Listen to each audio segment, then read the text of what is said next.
Good morning. My name is Jay Rosenthal, and I'm the Managing Director of Business of Cannabis. Welcome to the Cannabis Daily Show for Monday, April 11th, 2022. Since 2017, Business of Cannabis has highlighted the companies, brands, people, and trends driving the cannabis industry. As always, we'd love to hear from you in the comments below, and feel free to visit us at businessofcannabis.com to see all the things we do. You can also find us on all of our social channels, Twitter, LinkedIn, Facebook, and Instagram. And if you're watching this on YouTube, we'd ask you to please subscribe below. Couple updates. The European Cannabis Report, its 7th edition, is available for download now. Information on that is in the description below. You can check it out from our partners at Prohibition Partners. In September, we will be in New York for Business of Cannabis New York, year 2. It'll be a bonanza, a 2-day bonanza, really, and you can see all the information below. Apply to be a speaker, apply to be a sponsor, and see what we have in store for September. For today's top stories, Massachusetts, my home state, approves new cannabis laws in their Senate. Why cannabis sales are growing in Canada. Rock wool in Russia. Cannabis for pain in the UK. For our first story, the state of Massachusetts, or the Commonwealth of Massachusetts really, is working to approve upon its current legalization after the Senate approved a set of new reforms, 3920, this in the Boston Globe.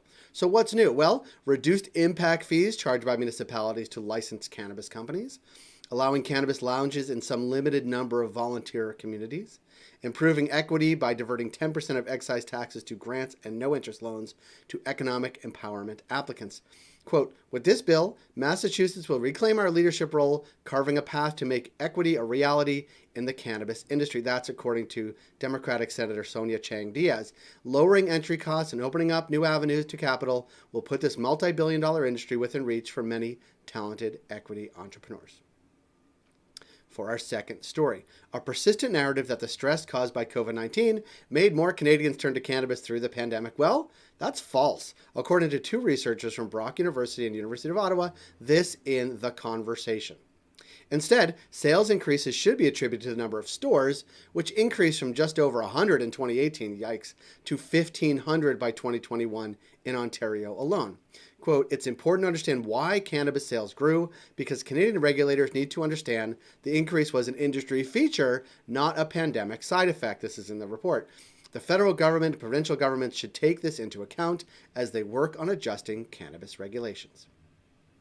For our third story, hydroponic substrate maker Rockwool, which is used by many cannabis cultivators around the world, explained its decision to continue operations in Russia in a statement posted to its website after critics suggested it should shut down in the wake of the country's attack on Ukraine.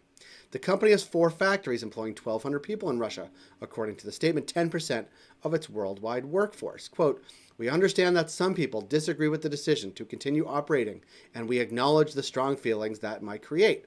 But we are convinced it is the right thing to do. There are, of course, many considerations. Above all else, our employees and their families. If we withdraw from Russia, it will first and foremost punish our own people and put at risk the livelihoods of their families. We do not want to do that. For our final story, if approved to move ahead, 5,000 adults could participate in a study examining the potential benefits of cannabis to treat pain. This is in the UK, and this is according to Business Can. That's if the 100-person feasibility study goes well. Tony Samios of LVL Health, which is coordinating said cannabis treatment for pain, could be available through the National Health Service, quote, within the next few years. We're hoping we will provide the data that the National Institute for Health and Care Excellence and the NHS require to get it prescribed. Absolutely, millions could benefit. Those are the stories we're watching today. Join 12,000 others and catch all of these stories and more in your inbox every day at 7 a.m. Eastern with our Cannabis Daily newsletter. And for those keeping track, that was episode 65 of the Cannabis Daily Show. Thank you for joining us here on YouTube or wherever you caught the program. And please, do subscribe. We'll see you tomorrow.